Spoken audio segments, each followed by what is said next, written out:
One day, every single dwarf in Tamriel vanished. Instantly.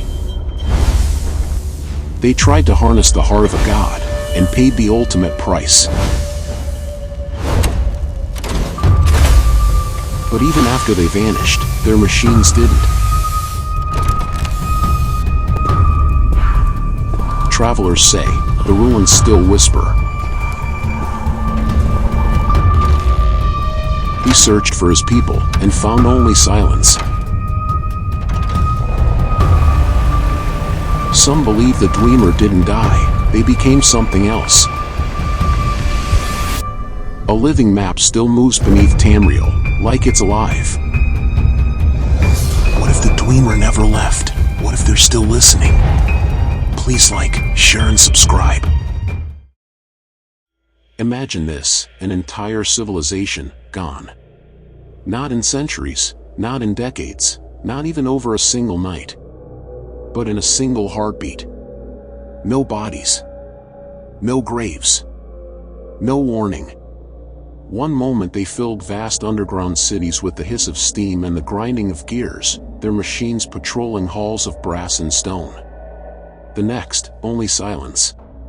The race known as the Dwemer, often miscalled dwarves, vanished from the face of Tamriel in the First Era, around the year 700. Their disappearance has haunted scholars, mystics, and adventurers for thousands of years. And yet, the mystery has never been solved. Who are they? Why did they disappear? And perhaps most importantly, are they truly gone? To understand the Dwemer, we must go back to their origins. The word Dwemer itself translates to deep folk or people of the deep. They were not dwarves in the sense we imagine from other myths, not stocky miners with flowing beards.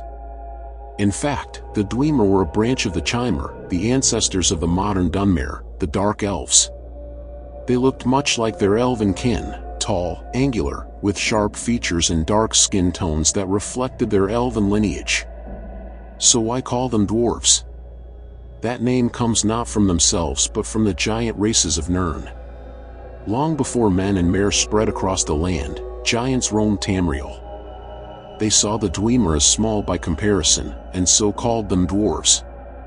The name stuck, and for generations, men repeated it until the world knew the deep folk by a title that was never their own. But make no mistake, the Dwemer were not small in ambition. What made the Dwemer truly unique was not their size, but their minds. Where other elves bent knee to their gods, the Dwemer scoffed at such things. They were a people of skepticism and logic, cold rationalists in a world of myth and magic. They believed not in worship, but in mastery. Not in prayer, but in invention. While Altmer pursued arcane perfection, and the Nords sang praises to Shor and Kine, the Dwemer delved beneath the mountains, shaping the world with tonal architecture, a strange art of manipulating reality through sound, vibration, and resonance. They were scientists in a world of priests, engineers in a land of sorcerers. And they built wonders beyond imagination. Across Skyrim, Morrowind, and Hammerfell, the Dwemer carved entire underground kingdoms. Cities of brass and stone, powered by steam and mysterious energies. Step inside one of these ruins even today, and you will feel it. Vast caverns stretching like underground skies. Pillars of metal and stone reaching higher than any cathedral. Strange glowing lights without flame. Gears larger than houses, turning endlessly though no hand drives them. And in the shadows, the guardians remain. Animunculi, mechanical constructs of brass and soul gems. Spheres that roll like spiders and unfold into killers. Spiders that scuttle on clattering legs. Giant centurions, steam-driven titans of metal, still patrolling halls as though their masters never left. The Dwemer are gone, but their machines endure. But what kind of people were they? Here is where the mystery deepens. Most records we have of the Dwemer are not from themselves. Their writings are cryptic, often deliberately obscure. What we know comes largely from their enemies and neighbors, the Chimer, the Nords, and later the Imperials. The Dwemer were seen as aloof, arrogant, and merciless. They dismissed the gods as false constructs. They treated their neighbors with cold pragmatism, trading when useful, warring when necessary. And perhaps most disturbing, they treated souls as mere resources. Their machines were often powered by soul gems, and there are whispers that not all those souls came willingly. The boundary between life and mechanism was blurred in Dwemer hands. To them, the soul was not sacred, it was a form of energy to be harnessed. Little wonder then, that the Chimer distrusted them. The Dwemer tribunal, even after their rise to godhood, spoke of the Dwemer as dangerous heretics. The Dwemer's legacy survives in fragments. Brass gears that never corrode. Weapons and armor stronger than steel. Machines that can still slaughter adventurers who dare to plunder their halls. And ruins where the air still hums with the memory of strange energies. But perhaps their greatest legacy is their mystery. Because all of it, the machines, the cities, the wonders, stands in silence. Their creators are gone, leaving only the question: what happened to the Dwemer? In the centuries before their disappearance, the Dwemer were at their height. They had cities across Tamriel, from the frozen peaks of Skyrim to the volcanic heart of Morrowind. Their forges belched smoke beneath mountains. Their machines patrolled tunnels that seemed eternal. They were feared, respected, and envied. And then came the heart of their downfall, the Red Mountain. The Red Mountain, Vardenfell's great volcano, the beating heart of Morrowind, was more than a mountain. Beneath it lay the Heart of Lorkhan, the divine spark ripped from the dead god who created the world. To most races, it was a thing of myth and worship. To the Dwemer, it was a puzzle to be solved, a power to be harnessed. And one man above all was determined to do so, High Engineer Kagranak, the tonal architect of the Dwemer. With his tools, Keening, Sunder, and Wraithguard, he sought to tap the heart itself, to raise the Dwemer beyond mortality, beyond the gods. But that tale belongs to the next chapter. For now, remember this: the Dwemer were not destroyed by an invading army. They were not undone by plague, nor famine, nor the slow turning of time. They did not decline into obscurity. They vanished. All at once. An entire people. Only ruins remain. Only silence. Only questions. And D1 survivor. Yagrum Bagarn. The last known Dwemer, discovered centuries later by the Nerevarine in the Elder Scrolls III, Morrowind. He alone remained because, at the moment of the disappearance, he was not in Nirn. He had traveled the outer realms, exploring beyond the bounds of mortal space. When he returned, his people were gone. Even he does not know what happened. Even he cannot answer the question that has haunted scholars for millennia. But he is proof of one thing: the Dwemer were real. They were flesh and blood. They were not myths. And yet, they are gone. So we stand at the threshold of their mystery.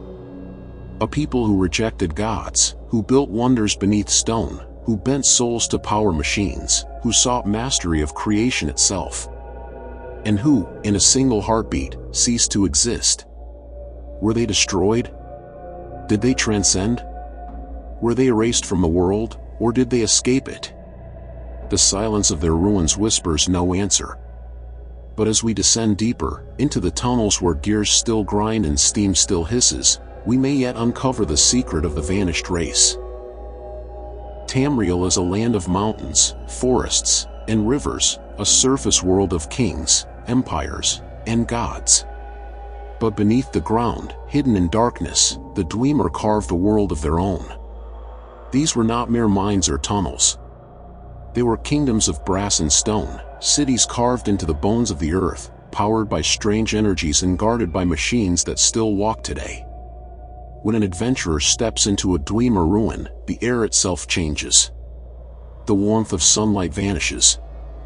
A metallic chill clings to the skin.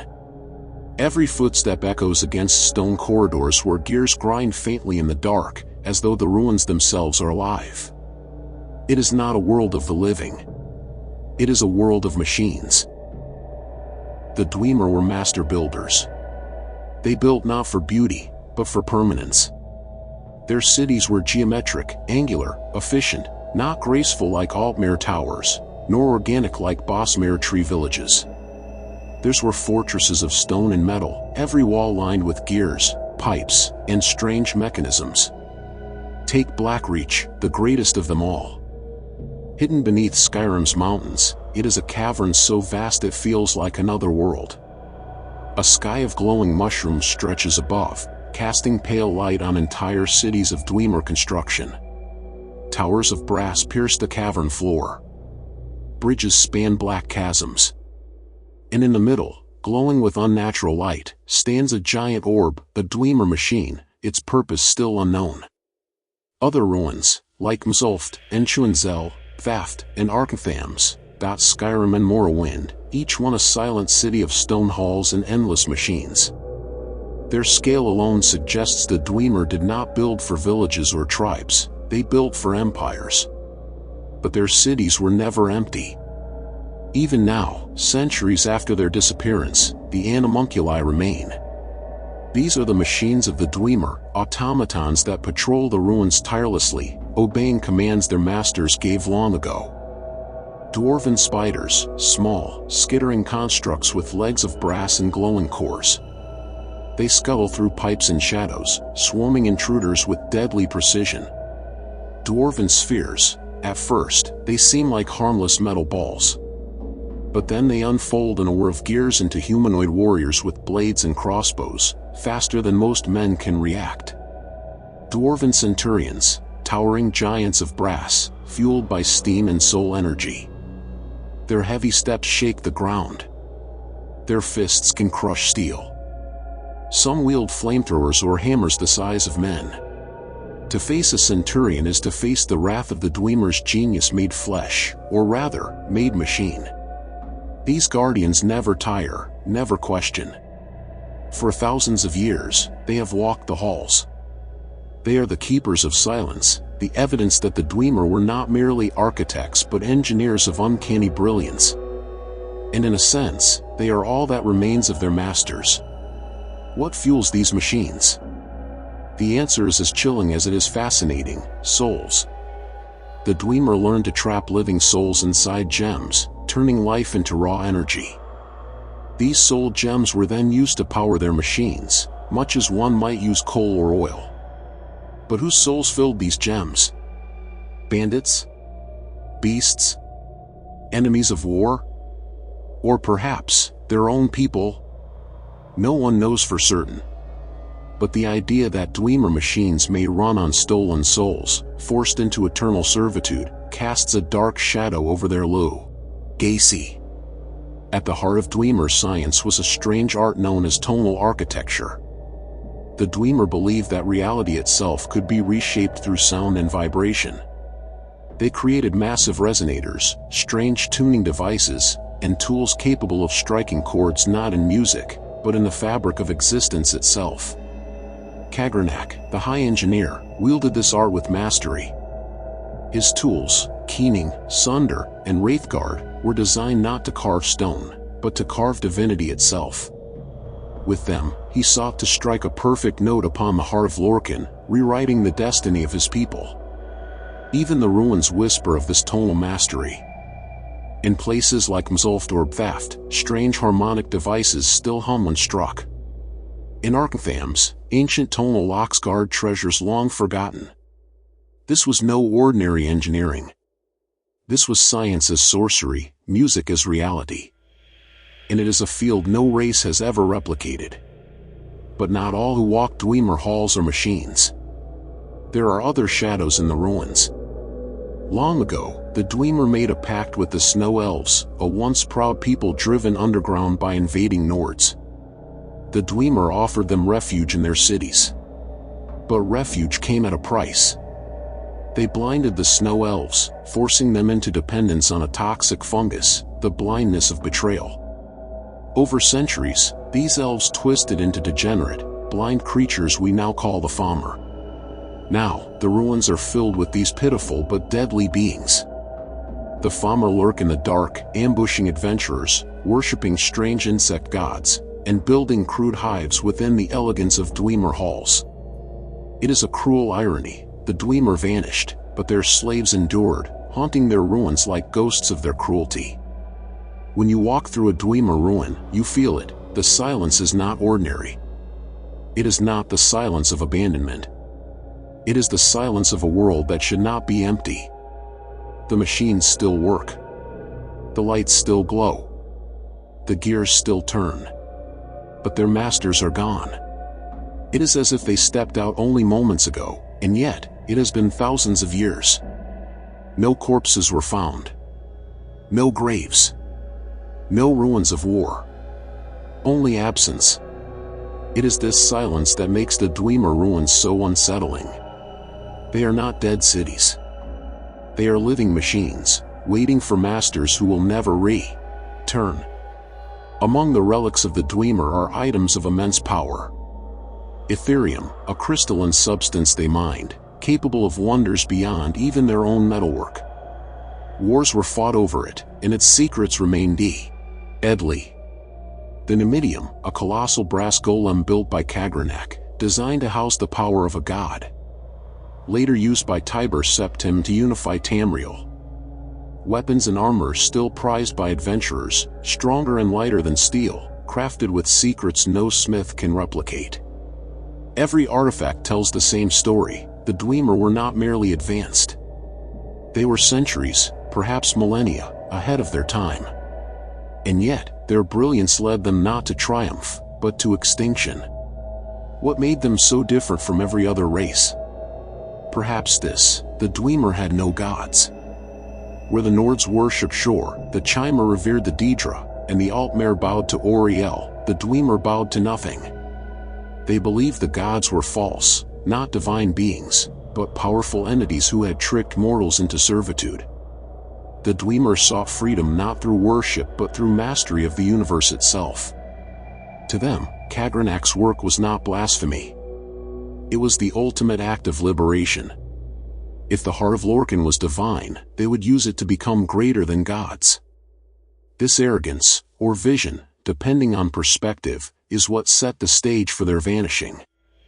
So when we walk through their ruins, we are not simply exploring dungeons.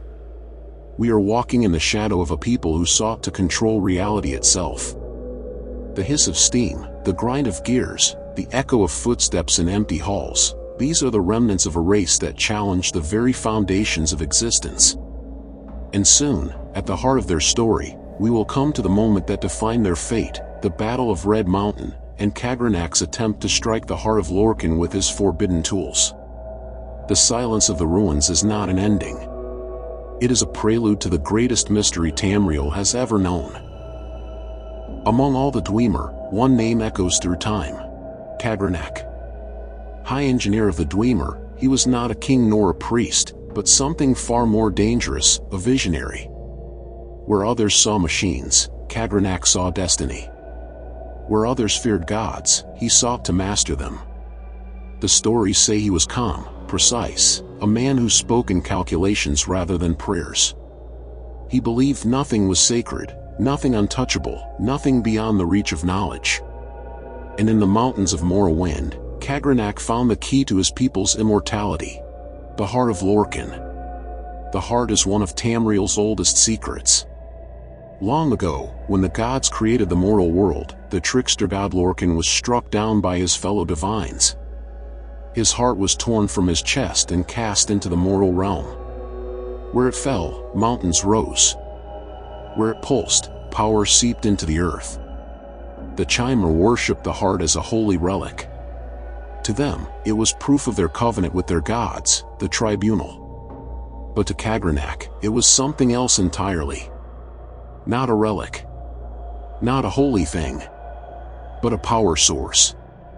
If the heart could shape worlds, then surely it could be bent, engineered, refined, used.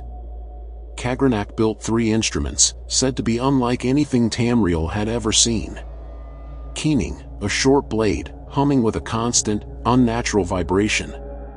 Sunder, a massive hammer, built not to crush stone, but to strike the very fabric of existence. Wraithguard, an armored gauntlet, not for war, but for protection, for only with it could one touch the heart without being consumed. These were not weapons in the ordinary sense. They were keys. Keys to unlock the ultimate secret of the universe. Some say Kagrenac sought to make his people into gods. Others claim he sought to free them from the cycle of life and death. Still others whisper he meant to turn all Dwemer into one being, a collective machine mind powered by the heart itself.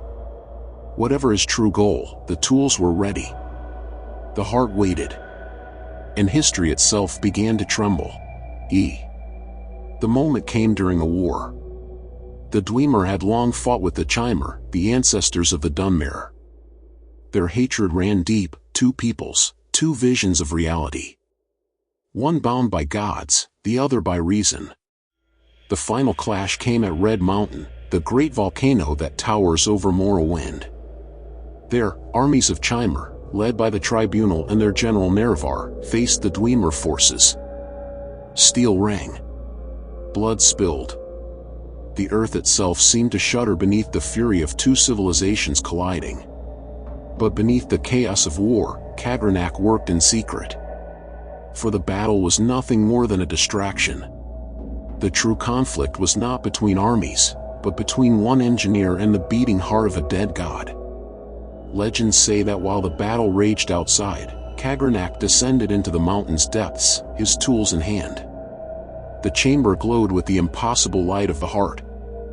Its pulse was not sound, but vibration, felt in the bones, the teeth, the soul. He raised Sunder. He struck. And the air itself screamed. Reality seemed to bend, as if the world itself recoiled from what he had done. The armies above felt it. Chimer and Dwemer alike froze, turning their eyes to the mountain as the ground shook beneath their feet. What happened next has never been agreed upon. Some say Kagrenac struck the perfect chord, and in an instant, the entire Dwemer race vanished, every man, woman, and child, gone as though erased from existence.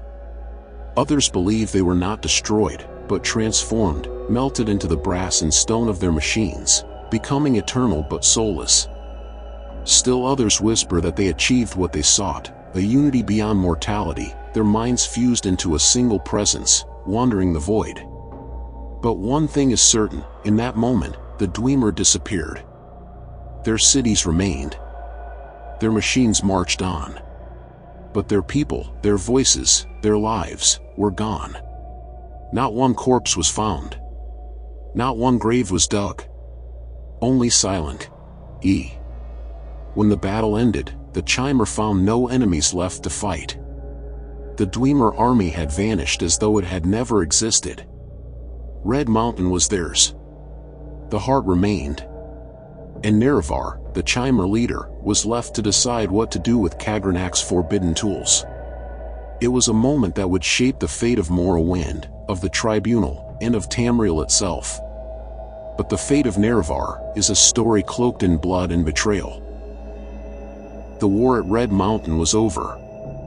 The Chimer stood among the ashes, bewildered victors of a war that should have claimed thousands more lives. But instead of celebration, there was unease. Where had their enemies gone? Where were the bodies of the Dwemer? How could an entire race vanish without a single corpse, without a single whisper? The silence in the Dwemer halls was not the silence of death. It was something worse, the silence of absence. Lord Indoral Nerevar, general of the Chimer, entered the mountain's depths with his companions, Almalexia, Sotha Sil, and Vivek, his closest allies, and the three who would later be known as the Tribunal. There they found the Heart of Lorkhan, still pulsing, still radiating impossible power. And beside it, Kagrenac's tools, Keening, Sunder, Wraithguard, scattered like discarded instruments after a performance that had ended too soon. Nerevar felt the pull of the heart. It called to him, as it had to Kagrenac.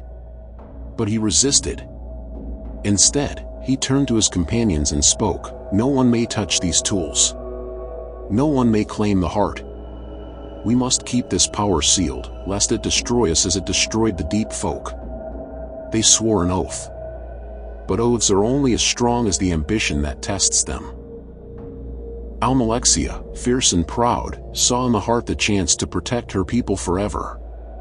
So Thasil, the tinkerer, the dreamer of machines, saw in it a mystery he could not leave unsolved. Vivek, enigmatic, half poet, half warrior, saw in the heart the chance to transcend, to become more than mortal, to carve his name into eternity. Where Nerevar saw danger, they saw destiny. And so a shadow fell between them. What happened next is perhaps Tamriel's greatest controversy. Some claim that Nerevar, weary and wounded, begged his friends to guard the heart and never use it. That in the shadows of Red Mountain, they betrayed him, murdered him to seize the power for themselves. Others claim Nerevar died of his wounds, and the tribunal, though heartbroken, could not resist the temptation of the godlike power before them. And the tribunal themselves? They claimed they used the heart for the good of the chimer, to become immortal protectors of their people. But the truth, like the Dwemer, was swallowed by the mountain. What is known as this, the tribunal took the tools, struck the heart, and were changed forever. Mortal no longer, they became the living gods of Morrowind, ruling their people with divine authority, shaping their nation in their image. The chimer became the Dwemer, their skin turned ashen and their eyes red, cursed, so the legends say, by Azura, Daedric prince of dusk and dawn, for the betrayal of Nerevar and the corruption of their promise. From that day, the tribunal ruled in divine splendor. But their godhood was built on lies, and on the heart of a dead god. Yet one figure remained, a living contradiction to the disappearance of his race. His name was Yegrim Bagarn. Found centuries later, bloated and twisted by corpus disease, Yegrim claimed he had been wandering in another dimension when Kagrenak struck the heart. When he returned, he found his people gone, every last one. He searched the ruins, the cities, the world, but found no trace. His testimony was the final, haunting proof that the Dwemer had not simply died. They had been erased. And he alone remained to tell their story. What truly happened when Kagrenak struck the heart? Did the Dwemer achieve godhood, stepping beyond mortality into a realm no one can perceive? Did they annihilate themselves, reduced to nothingness in an instant of hubris? Or did they become something else entirely, still present, but changed, hidden in the beating walls of their machines? Tamriel still does not know. But the silence of the Dwemer cities is not empty. Their machines still stir. Their secrets still hum in the dark. And those who dig too deep into their ruins sometimes hear whispers, echoes of voices that should not exist. The tribunal believed the Dwemer were gone forever. The Dunmer believed the gods they worshipped would protect them. But deep beneath the earth, in the black halls of forgotten cities, the machines of the Dwemer still move. And some whisper that the Dwemer are not gone at all, only waiting. Waiting for the moment to return. The Forgotten Doors. Centuries passed. Empires rose and fell. The Aelids, the Remans, the Septims, all came and went. But the doors of the Dwemer ruins never truly closed.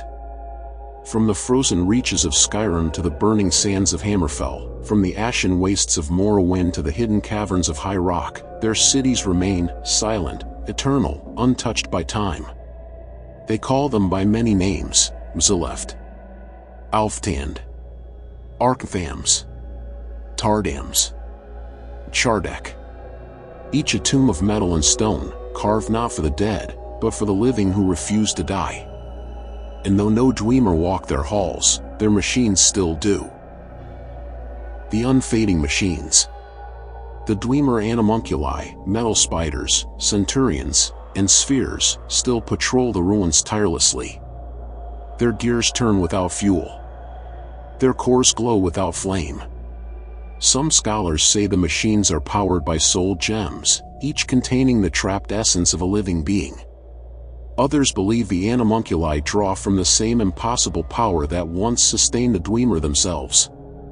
Whatever the truth, the fact remains, the Dwemer vanished, but their creations endure, perfect, unyielding, unaging. A civilization that could build such things, could it truly be gone? Over the eras, many have tried to unravel the Dwemer secret. Most end up dead. Some end up mad. In the Third Era, the Imperial Geographical Society sent expeditions into Dwemer ruins. None returned. In Morrowind, Divath Fyr, the ancient Telvanni wizard, kept Yagrum Bagarn, the last Dwemer, as a guest in curiosity. He studied him, questioned him, but Yagrum's answers only deepened the mystery.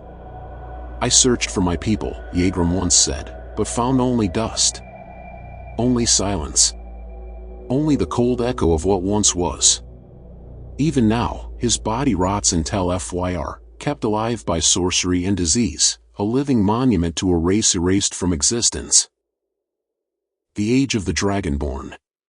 Then came the Fourth Era. The Age of Dragons. The Age of the Dragonborn. In Skyrim's frigid north, ancient Dwemer ruins pierced the mountains like wounds that never healed. Adventurers and treasure seekers brave them for riches, for relics, for glory. Few return. Those who do tell stories of metal guardians that awaken from sleep, of halls that shift and change, of lights that flicker without flame, and of voices whispering in a language no living being speaks. The ruins are not dead. They are waiting. Beneath Skyrim lies Blackreach, the greatest Dwemer marvel of all. A vast underground world, not a cave, but a city the size of a nation, bathed in eerie blue light. Giant mushrooms glow like stars. The air hums with strange energy. And at its heart lies a tower of gold and brass, pulsing with ancient power. Those who wander too deep claim to hear the sound of machinery, a rhythmic pulse, like a heartbeat. Some say it's the echo of the Heart of Lorkhan itself, resonating across time. Others say it's the last breath of the Dwemer, still trapped between worlds.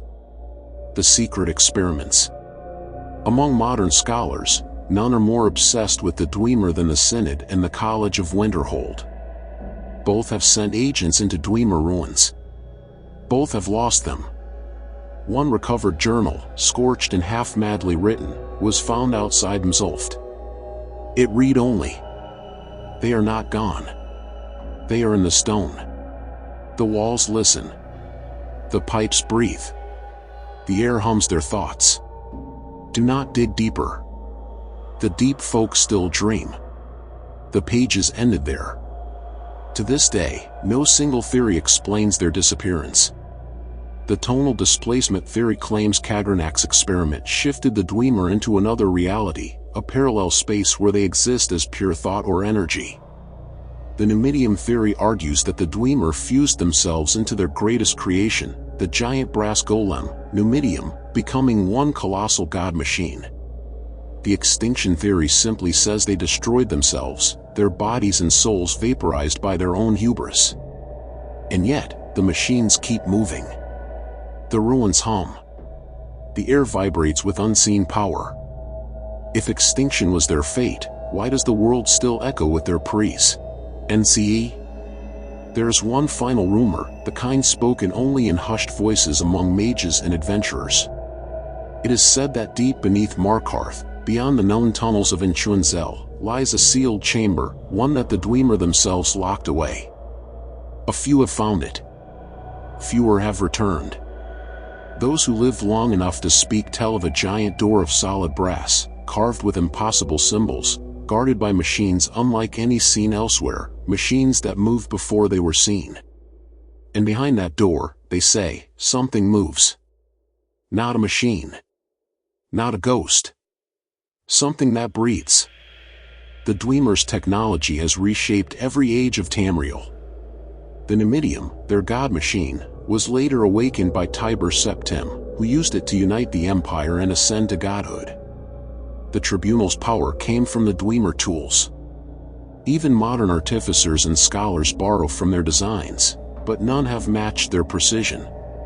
The Dwemer reached further than any race before or after them, and perhaps, further than mortals were ever meant to go. their disappearance is not just a mystery of history. It's Arning, the sound of the deep. When night falls in Skyrim and the wind howls through the mountains, some travelers swear they hear it, faint but unmistakable. A low hum, like metal singing beneath the earth. A sound that isn't wind. A rhythm too precise, too alive. Sometimes it's followed by a whisper, not quite words, not quite music, but something ancient and patient. And if you listen long enough, you might almost understand it. Almost. Centuries passed. Empires rose and fell. The Aelids, the Remans, the Septims, all came and went. But the doors of the Dwemer ruins never truly closed. From the frozen reaches of Skyrim to the burning sands of Hammerfell, from the ashen wastes of Morrowind to the hidden caverns of High Rock, their cities remain silent, eternal, untouched by time. They call them by many names: Mzaleft, Alftand, Arcthams, Tardams, Chardek. Each a tomb of metal and stone, carved not for the dead, but for the living who refuse to die. And though no Dwemer walk their halls, their machines still do. The Dwemer animunculi, metal spiders, centurions, and spheres still patrol the ruins tirelessly. Their gears turn without fuel. Their cores glow without flame. Some scholars say the machines are powered by soul gems, each containing the trapped essence of a living being. Others believe the animunculi draw from the same impossible power that once sustained the Dwemer themselves. Whatever the truth, the fact remains, the Dwemer vanished, but their creations endure, perfect, unyielding, unaging. A civilization that could build such things, could it truly be gone? Over the eras, many have tried to unravel the Dwemer secret. Most end up dead. Some end up mad.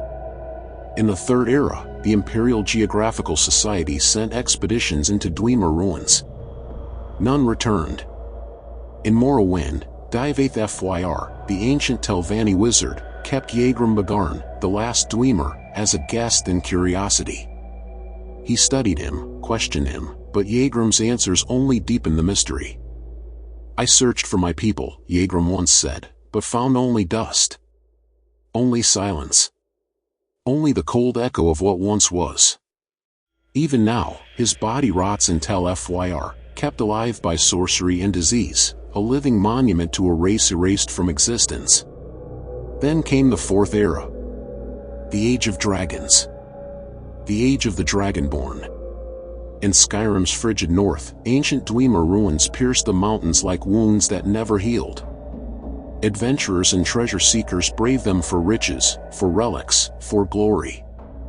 Few return. Those who do tell stories of metal guardians that awaken from sleep, of halls that shift and change, of lights that flicker without flame, and of voices whispering in a language no living being speaks. The ruins are not dead. They are waiting. Beneath Skyrim lies Blackreach, the greatest Dwemer marvel of all. A vast underground world, not a cave, but a city the size of a nation, bathed in eerie blue light. Giant mushrooms glow like stars. The air hums with strange energy. And at its heart lies a tower of gold and brass, pulsing with ancient power. Those who wander too deep claim to hear the sound of machinery, a rhythmic pulse, like a heartbeat. Some say it's the echo of the Heart of Lorkhan itself, resonating across time. Others say it's the last breath of the Dwemer, still trapped between worlds. Among modern scholars, none are more obsessed with the Dwemer than the Synod and the College of Winterhold. Both have sent agents into Dwemer ruins. Both have lost them. One recovered journal, scorched and half-madly written, was found outside Mzulft. It read only. They are not gone. They are in the stone. The walls listen. The pipes breathe. The air hums their thoughts. Do not dig deeper. The deep folk still dream. The pages ended there. To this day, no single theory explains their disappearance. The tonal displacement theory claims Kagranak's experiment shifted the Dwemer into another reality, a parallel space where they exist as pure thought or energy. The Numidium theory argues that the Dwemer fused themselves into their greatest creation, the giant brass golem, Numidium, becoming one colossal god machine. The extinction theory simply says they destroyed themselves, their bodies and souls vaporized by their own hubris. And yet, the machines keep moving. The ruins hum. The air vibrates with unseen power. If extinction was their fate, why does the world still echo with their presence? There is one final rumor, the kind spoken only in hushed voices among mages and adventurers. It is said that deep beneath Markarth, beyond the known tunnels of Inchuanzel, lies a sealed chamber, one that the Dwemer themselves locked away. A few have found it. Fewer have returned. Those who lived long enough to speak tell of a giant door of solid brass, carved with impossible symbols, guarded by machines unlike any seen elsewhere, machines that moved before they were seen. And behind that door, they say, something moves. Not a machine. Not a ghost. Something that breath. Yes. The Dwemer's technology has reshaped every age of Tamriel. The Numidium, their god machine, was later awakened by Tiber Septim, who used it to unite the empire and ascend to godhood. The tribunal's power came from the Dwemer tools. Even modern artificers and scholars borrow from their designs, but none have matched their precision.